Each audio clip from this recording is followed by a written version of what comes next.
I've gotten to the point now where I've come to the conclusion, and I think this might be the last tube integrated amp that I buy. And I think I have come to the end of my tube, at least my power amp tube journey.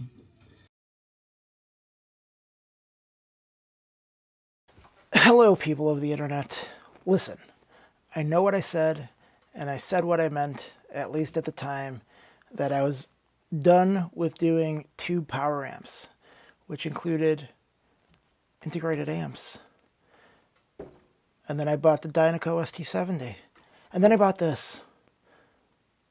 What is this? This is the Raven Audio Nighthawk MKII integrated stereo amplifier. I bought this used, as I buy a lot of stuff that is expensive, especially amps, because I do not tend to hold on to them very long. This is the 11th tube amplifier that I've owned. I'll go into all of those later. I'm sure you can't wait to hear the whole list. It's amazing. But let's talk about this right now. So I bought this as another potential headache, similar to the MKII A55TP that didn't have much of an issue at all. And so this was listed having some issues. Issues being the guy was trying to run it into his Magnapan speakers and it sounded distorted. When I heard that, I did not suspect that was going to be a big deal because this is a 20 watt per channel tube amp and the Magnapan speakers tend to require lots and lots and lots of power, which is 20 watts is not a lot of power. Even tube watts. Tube watts are generally about double what you would get out of a solid state amp. But even a 40 watt amp is not enough to drive those things. So I wasn't concerned about that. He had also mentioned in the listing that this guy, the remote, didn't work. Well, it turns out that all it required was a new battery, which he said he tried, but he must have used a dead battery. I put a new battery. I stole one from my son. He has a little remote thing for his LED lights that he has in his room. And I stuck it in there, and lo and behold, it worked fine. So 2 problems solved. And then, so a third problem was on the back of this, and we'll get to that later. There is a crossover for a sub, and he said that the switch, it's a 3-way switch, he said it wasn't working. So with that, I thought, I don't really have a subwoofer, so that's not a big problem for me. So I got it, fixed a remote, plugged it in. Oh, I put a knob onto the subwoofer. We'll get to that later. Put a knob on the subwoofer switch, and it worked fine. I think it just, the switch got, the knob got loose off the switch and then wasn't engaging enough to actually spin it. And then, so I plugged it in, and it didn't make any noises. Except for about 20 minutes in, it would start making this, well, as soon as I turned it on, actually, it made a noise. It made a, like a crackling and humming sound. And the same when I turned it off. But also when I was listening to it for about 15-20 minutes, it would make that same crackling, humming sound. And then it would sound like the mids were turned all the way up. There's no EQ, so it couldn't have possibly done that. So I had no idea what was wrong. These are 6L6s. I have a Fender Bandmaster that takes 6L6s, so I have 2 sets of those tubes laying around. I popped in some, and that did not fix the problem. These are 12 AT7s. I didn't have any of those, at least I thought. So I left those alone. I replaced the back 2, which are 12 AU7s, which I do have a lot of those. And that didn't fix the problem. So I decided to look through my bag of tubes again, because I have a lot of tubes. And I ended up finding one lowly 12 AT7. And I started here, and I replaced that one, and it still did the same thing. And then I put it back, and I replaced this one, did the same thing, put it back. This one, same thing, did it back, put it back. This one I replaced and it fixed a problem. So all it was one bad RCA 12 AU or AT7. Those are black plates, which I don't know. Right now I have just this random guy in here. This is a Electro Harmonics, an old one. I don't know that I've ever really seen them use this font before on tubes, but alas, there it is. The amp sounds fine with it in, so I have yet to replace it, but I've only had it for about a week or so. Let's get to the back.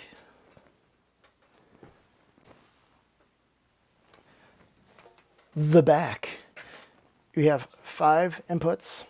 You have your sub out, and one of the previous owners had sent it back to Raven, and they added this switch, which is a subwoofer crossover. And so in this position, it is turned off. And then in this one, it filters out 80 hertz, and then in this position, it's 100 hertz. And I don't know what that means, because I'm not a subwoofer guy. However, since this has this, I really want to try it out. And so guys, I have a question for you, you guys who are subwoofer people, men, women, and other people. What kind of subwoofer should I buy? I've been looking at 2 of them. The SVS SB1000 Pro, I think is a thing. I don't know, but I don't know a lot about subwoofers, but I think that's what it's called. And then a Rel T5X. I think that's a thing too. If not, put something down below and tell me that I'm an idiot, because that's not what those are called. Which one would you recommend? I'm actually thinking about buying both and then just returning the one I don't like. But I don't know. I haven't decided yet. So let's talk about the good, the bad, and the ugly. Since we're on the back, we'll talk about the bad. So these are not the highest quality of speaker terminals. These are decent, but not the highest quality RCA inputs. So those are negatives to this thing, but I need to say that Raven has addressed these in the MK3 and the MK3.1. So now it uses much nicer, fancier looking RCA jacks, and it uses better speaker terminals. Does that improve the sound? I don't know, but it's nicer, so that's a plus. Let's turn it back on the front side so we can look at some of the other stuff that we would consider bad. Back to the front. Now we see that there is a volume, which is motorized and uses, again, that guy. 5 inputs, which is perfectly reasonable. And then a simple basic on-off switch. Right above that on-off switch, you see there's a little tiny dot there. That is the power indicator, and that little tiny LED will supposedly illuminate when this thing is powered on. That's awfully tiny. They've since, in subsequent iterations, they've replaced that with a bigger one. Not gigantically bigger, so it's not going to blind you, but they've replaced it with a bigger one. Here you might also see that there's a little dimple that tells you where the volume is. It's a little hard to see, but I tend to not look at what it looks like in terms of volume. I just listen to it and see if it's at the right volume for me. But I believe that they've since put an LED in here so you could also see that easier. Also, you'll notice there's no headphone jack, which I don't care about, but someone might. There's no mute button on the switch, or on the remote, or on the unit. That would be nice. There's no balance control. That would be nice, but these things are not deal breakers for me. Let's talk about... Well, first what I should say is, like, kudos for Raven for actually saying, like, hey, this could be better. Let's make it better, and they made it better. I don't feel like that's always super common in any industry, much less the high-end audio industry. But hey, they did it. They fixed it. Good on them. Other than that, I have no real complaints about the features. Let's talk about the good stuff. So it has these nice handles that are really easy to slide in and out of your rack, which I find super handy, especially since I'm constantly moving stuff in and out to listen to. It uses 6L6s, which, as I have alluded to earlier, is a very easy to find ubiquitous tube that is not particularly expensive. And so when I had said in that previous video, like, hey, I think I'm done with tube amps, it's because that I thought that I was going to, if I wanted a tube amp, it was going to have some amount of either 6550s or KT88s to get a sound that I wanted. Because I had tried a lot of, maybe not a lot, but a couple different EL34 amps, and I was not enamored with them at all. But I had never tried a 6L6 amp. Well, you know, a stereo amp. A guitar amp, I've tried lots of them. The other nice thing, so that's super nice. So replacing these outside of the current situation where there's a war and the tubes are hard to find, period, much less at any price, these are still going to be cheaper than 6550s, KT88s, KT20s, or 120s, there's 150? I don't know. Tongue Soul keeps putting out higher and higher current KT tubes. I don't know where it stops. I don't know where it currently stops right now. But I know that 6L6s are way cheaper. Here's the other nice thing.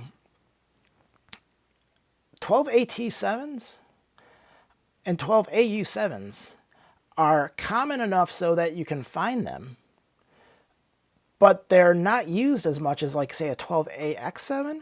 So these are cheap. Like, you can buy all kinds of NOS tubes without breaking the bank. Like, barely. Sometimes they're cheaper than buying new production AT7s or U7s. Like, you can buy mullered AU7s, at least you could last I looked, which may or not be the case anymore, for like $25 a piece. You can get all different types of AT7s. So that's a real benefit, quite frankly. So, like, the upkeep on this is not, you're not going to be paying what you would if you had one of those amps with KT88s.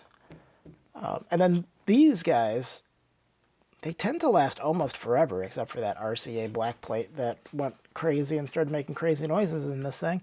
But generally, they don't really go bad with the same frequency as your power tubes. These things last a long, long time. These things last maybe a year, depending on how much you listen. The other nice thing about this amp is it's cathode biased, which means that the amp biases itself. So it's not like a Prima Luna where it has a whole, I don't know, what would you call it? Like a whole circuit that looks at the current that's being drawn and then based on the current will modify the bias. Like with those, you could put any sort of tubes in here. This one, you can only put 6L6s. You can't put anything else. But it will automatically bias it, so you don't have to deal with trim pots. So that's also positive. So great. Fantastic. So that's the good. We did the bad. I guess one of the other things might be is it's pretty big, relatively speaking. It's not huge, but one of the other nice things is in terms of tube amps, they tend to get really heavy. This one's not that heavy. And it has these, so it's not even a problem to manipulate at all. It's a joy to move around, I'm not going to lie, especially compared to other tube amps that no one thought to do anything like these little guys. It's a great idea. Good job, Raven. Thank you for making people's lives easier. So let's talk about the ugly. I have to spin this thing back around so I can show you the ugly because it's not quite as obvious here. 1 second. So this, good people of the internet, is the ugly. on this. So you see this where it looks like it's rust? What it actually is this thing was coated with a really sort of thick car paint that for whatever reason just doesn't adhere properly to this base coat. And this base coat underneath it is like this red, ruddy sort of rust-looking color. And so when it gets exposed, it looks like it's rusting through. But it's really just that undercoat being exposed. So again, kudos to Raven. They've stopped using this, and they have now started using powder coating, which is much more resilient and does not do this sort of thing. Like you can see it here. You can even see it over here by the ground, like that little spot right there. There's a couple other spots where it's starting to flake, like right here. Right. I want to pick at it and make it worse, but you know, that's never a good idea. So that's the ugly. But I don't really care that it looks ugly on the back, or even if it was other places, I'm not. This is just going in a rack and I don't really see it. What I care about is the sound. I'm going to spin this around and we're going to talk about how this thing sounds. 1 second. Okay, people of the internet. Let's talk about some sounds. Let's talk about tube amps in general, okay? Because as I stated, I've owned a bunch of tube amps. The first hi-fi amp that I ever bought that wasn't like a piece of crap Sony all-in-one sort of thing was an ICO ST30. That thing used 7591 tubes, which is not completely rare, but it's not as, you know, well used and loved as like these or EL34s or KT88s or whatever. I had bought that. It was old. It was made in the 60s. I was made in the 70s, so it was older than me. And I had gone through it, and I had replaced all the electrolytic capacitors. I had replaced all of the non-electrolytic capacitors. I had gone through it. I measured every resistor to see if it's within tolerance, and if it wasn't, I replaced it. And I had that thing for years, and it sounded good. I would say it sounded better than good, I guess, maybe. But the problem is with an old amp like that, you're going to have issues. Because no matter what, all those components, except for the ones you've replaced, are going to age. And as they age, they go bad, or they fall out of spec and it sounds weird. It became a nightmare. It was just too much to deal with. So after that, I decided, well, let me buy something more modern. I found a Bewitch 6550, which was running, when I got it, KT 90s, which were interesting. That thing sounded good, but it was very warm.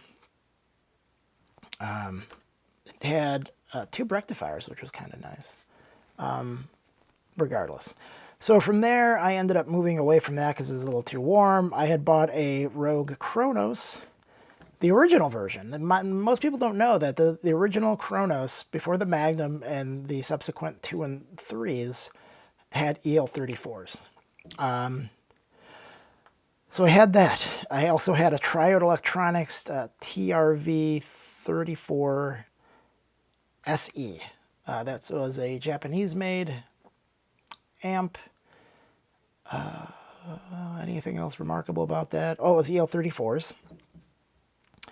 I also had a Musical Paradise MP301, which is like this little tiny tube amp that sounded horrible in my system because I didn't have speakers efficient enough to really handle that thing properly. And so it had no bass. It sounded like an AM radio. But people love them. I had the MKII version. And so you could put any preamp, well, not any preamp tubes, but any power tubes you wanted, you could put in there. And I just could never get that thing to sound anywhere listenable. So I went back to Rogue and I bought the Kronos Magnum 2, which was KT 120s. That thing didn't blow me away, didn't wow me. It was very kind of flat. It wasn't particularly fun or interesting to listen to. Then I moved on to the Audio Research VSI 55. That thing was 6550s. That thing sounded maybe the most analytical of all of the tube amps that I've owned. I kept that for a little bit, and then I kind of stopped listening to music as much, so I sold that, and I just bought like that musical. If you look at my like early videos, there was talk of a musical paradise, MP, I don't know, something. It was a Class D amp with some tubes in it. It was like this hybrid amp. I replaced the ARC with that thing. And so I had that up until recently, and then I had bought the Ideal Innovations Elite 80, which is those weird 6AV5 tubes. I think that's the only production amp that uses those things. I bought the MKII A55TP that uses either EL34s or KT88s. And then I bought the Dynaco ST70, which is EL34s. And I know what you're thinking. Hey, dummy, I don't give a crap about all of the amps that you've ever owned. Well, there's a reason I'm telling you that, and that's for context, because what I'm about to tell you is crazy for me to say. But this is by far the best tube stereo I have ever owned or heard. Why do I say that? So again, tube amps are kind of a pain to find the right one. Like I said, I've owned a lot of them, and you run into like weird issues. Like either they're too warm, or they're too bright, or there's not enough bass, or there's enough bass, but then it's like flabby, ugly sounding bass, or it's not loud enough, or like I said, it's like 60 years old and it's constantly breaking down. There's a lot of potential issues here. This to me is a Goldilocks amp, and by that I mean everything is just right. You listen to it, and everything sounds, I hate to use the word perfect, because I'm sure it's not perfect, but it's as perfect as I've ever heard. The highs are nice, they're not overly bright, they're not rolled off either. The mid-range still has the tube magic, but it's not shouty and in your face like EL34 amps. The bass is present, and it's firm, and I don't think anyone would say it was loose, and no, it's not as tight as a solid state amp, but I don't believe that solid state, I don't believe that, I've talked about this before, tightness is not a thing with bass in real life, so I don't want that in my stereo. If you hear a bass drum, it does not sound tight in real life. It has a flabbiness, and tube amps replicate that sound, which is why I like them. They replicate the sort of flubbiness to like acoustic guitar strings that solid state amps simply do not.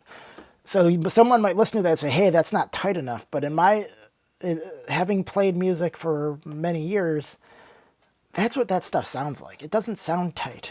But regardless, I've already gone off on enough tangents. Let's try to roll this in and roll it up and get done with this crap, because I've had enough comments saying that I talk too much.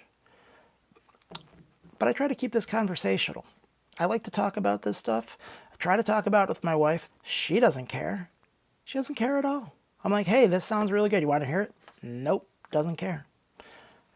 It's sad. Try to share stuff with her. I gotta share stuff with strangers, my people. Subscribe. Be my friend. Be my internet friend. Let's talk about amps. It's fun, right? And to the people who want these clips to be 30 seconds long, just telling you this or this, I don't know what to tell you. Go read a review. You could read that at whatever speed you want. You could skip around. You could read 2 sentences. That's not what this channel is about. And if you're looking for that, I'm sorry, but I'm trying to have a conversation about stuff. Was that a rant? Seemed a little ranty, but didn't mean to be. All right. So, anyway, back to the sound. It sounds great. I have literally 0 complaints about it. Sonically, there's not anything more that I could want out of a tube amp. Now, this is the lowest price, bottom rung amp that Raven sells. They sell a lot. They sell 3 amps in this line: the Nighthawk, the Blackhawk, and the something else. And then they have like lines above that. This thing's brand new is $3,500, $300-ish, which is sort of the, for an American-made amp, that's sort of the low bar of where you're going to get in there. That's what the Rogue Kronos Magnum 3 starts at, I believe. Now, granted, that has some features this doesn't have. This doesn't have a built-in phono preamp, but if you're spending $3,000, go buy one. Go buy the Manny 2. It's going to sound better than whatever Rogue is throwing in to that amplifier. And then this amplifier sounds way better than at least the Rogue 1 and the Rogue Kronos Magnum 2 that I had. So I don't think the 3 is going to sound significantly better. This thing sounds better than that. Again, that thing uses KT120s. Those things cost, I don't know, $75 a piece. You can buy all 4 of these things for $75. It's a no-brainer. As I said at the beginning, I buy almost all my amps used because they don't stick around. I would totally buy this amp new. I would save up the money or put it on a credit card and, you know, make future me upset. But I would totally buy this thing. I would, yeah, this thing is really nice. It's an end game component. I don't find a lot of those, quite frankly. But it's really nice, and if I had this for the rest of my life, I think I would be happy. Does that mean I'm never going to buy another amp to try to compare it to this thing? No, I'm probably going to buy more. I'm not going to say that I'm not going to buy more, because I probably will. But this was one that I've had on my radar for years now, and I finally got the opportunity to buy that one.